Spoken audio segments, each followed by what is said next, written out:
नमस्ते बच्चों। BA third year की क्लास में आपका हार्दिक स्वागत है।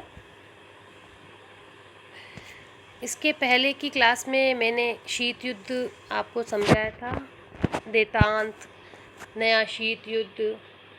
आज हम चर्चा करेंगे कि नए शीत युद्ध और पुराने शीत युद्ध में क्या अंतर है। तो बच्चों, सबसे पहला जो अंतर देखने को मिलता है वो है विचारधारा के दायरे से परे ये युद्ध था। पुराना शीत युद्ध विचारधारा के घेरे में लड़ा गया था। उसका दायरा पूंजीवाद और साम्यवाद था। मतलब जो अमेरिका था वो पूंजीवाद अर्थात लोकतंत्र का समर्थन कर रहा था, और जो सोवियत संघ था वो साम्यवाद और सर्वहारा वर्ग के अधिनायक को रिप्रेजेंट कर रहा था। लेकिन अब जो नया शीत युद्ध है बेटा, वो विचारधाराओं के दायरों से परे लड़ा जाने वाला युद्ध था। अब ऐसा क्यों कहा गया है? क्योंकि बेटा इस युद्ध में साम्यवादी चीन पूंजीवादी अमेरिका के साथ खड़ा था। नए शीत युद्ध का मुख्य आधार उपयोगिता और स्वार्थ थे, न कि विचारधारा। सोवियत शक्ति और प्रभाव के विस्तार के प्रति अमेरिका इतना सतर्क हो गया था कि उसने साम्यवादी चीन से भी मित्रता करने में कोई हिचकिचाहट नहीं दिखाई। तो ये युद्ध विचारधारा से परे युद्ध था। इससे पहले जो युद्ध था वो विचारधारा के बेस पे था। पूंजीवाद और साम्यवाद दो अलग ग्रुप थे, लेकिन अब ऐसा नहीं है। अच्छा, एक बात इसमें ये भी ध्यान रखना बेटा कि जो ये नया शीत युद्ध था ये सोवियत संघ के विरोधी था, साम्यवाद का विरोधी नहीं था। पुराना शीत युद्ध साम्यवाद विरोधी था और उसका मूल उद्देश्य साम्यवाद का अवरोध करना था। लेकिन नए शीत युद्ध का उद्देश्य सोवियत संघ की बढ़ती हुई शक्ति को रोकना था। तभी चीन साथ था इसके, तो साम्यवाद विरोधी तो ये हो नहीं सकता, बस सोवियत संघ का विरोध करना था। चीन भी अमेरिका के साथ हो गया क्योंकि उसके कुछ स्वार्थ थे जो सोवियत संघ से पूरे नहीं हो रहे थे। कुछ उनकी लड़ाई थी क्षेत्र को लेके, तो इससे अमेरिका के वो नज़दीक आया। तो ये युद्ध विचारधारा का युद्ध नहीं रहा। नेक्स्ट है बेटा नए शीत युद्ध के नए अभिकर्ता। पहला जो शीत युद्ध था वो अमेरिका और सोवियत संघ उसके मुख्य पात्र थे। लेकिन अब अमेरिका, ब्रिटेन, चीन, फ्रांस और सोवियत संघ, एक तरफ अमेरिका, चीन, ब्रिटेन और फ्रांस, और दूसरी तरफ अकेला सोवियत संघ। अच्छा, अब इसमें बेटा थर्ड जो पॉइंट है वो प्रतिस्पर्धा का नया क्षेत्र। प्रतिस्पर्धा का नया क्षेत्र कहने का मतलब ये कि पहले ये युद्ध मात्र यूरोप में लड़ा गया था। हालांकि सीटो सेंटो संगठन बनाए गए, लेकिन नाटो ही बहुत ज़्यादा पावरफुल था। लेकिन अब फारस की खाड़ी, पश्चिमी एशिया, दक्षिण पूर्वी एशिया और हिंद महासागर में भी प्रतिस्पर्धा बढ़ने लगी। दोनों अपने अपने प्रभाव क्षेत्र का विस्तार करने, उनको अपने अंडर में लाने की कोशिश करने लगे। नेक्स्ट है बेटा नए शीत युद्ध के सहभागी बनने में यूरोपीय राष्ट्र हिचक रहे थे।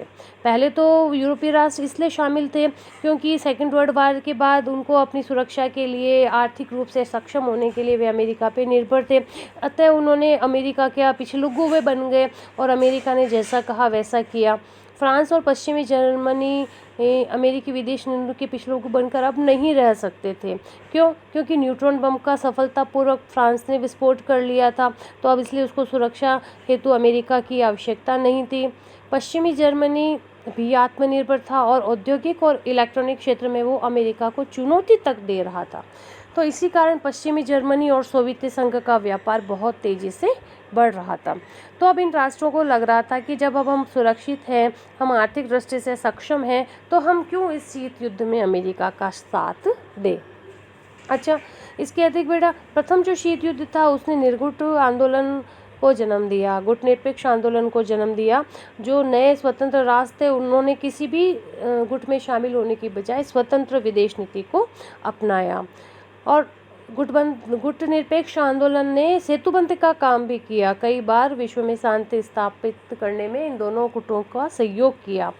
लेकिन अब निर्गुट राष्ट्र स्वयं गुटबंदी के शिकार होते जा रहे थे, और कुछ तो अमेरिका की तरफदारी कर रहे थे और कुछ सोवियत संघ की तरफदारी कर रहे थे। इसके अतिरिक्त बच्चों ये युद्ध, नए युद्ध और पुराने युद्ध में ये भिन्नता है कि जो पहला जो जो शीत युद्ध था उसमें इतने अधिक विनाशकारी हथियार नहीं थे, लेकिन अब इसमें बहुत ज़्यादा विनाशकारी हथियार एकत्रित हो गए और ये भय और मानसिक तनाव उत्पन्न करके लड़ा जाने वाला युद्ध था।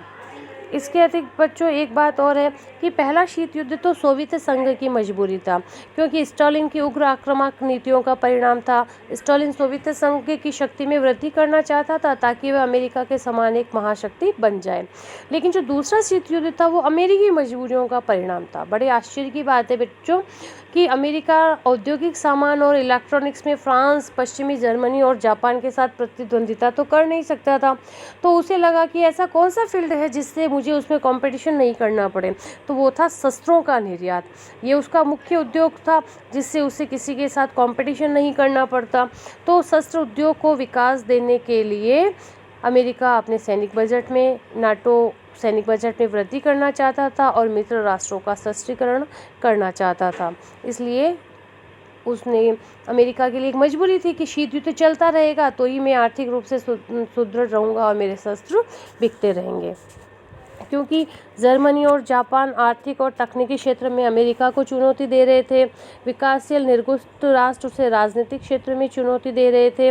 तो आर्थिक, राजनीतिक और तकनीकी चुनौतियों का सामना करने के लिए अमेरिका सैनिक शक्ति के निर्माण की नीति को अपना रहा था। तो ये बच्चों दोनों युद्ध में भिन्नता है। आप नए शीत युद्ध की प्रकृति पूछे या दोनों में भिन्नता पूछे तो मैटर आपका यही रहेगा। धन्यवाद।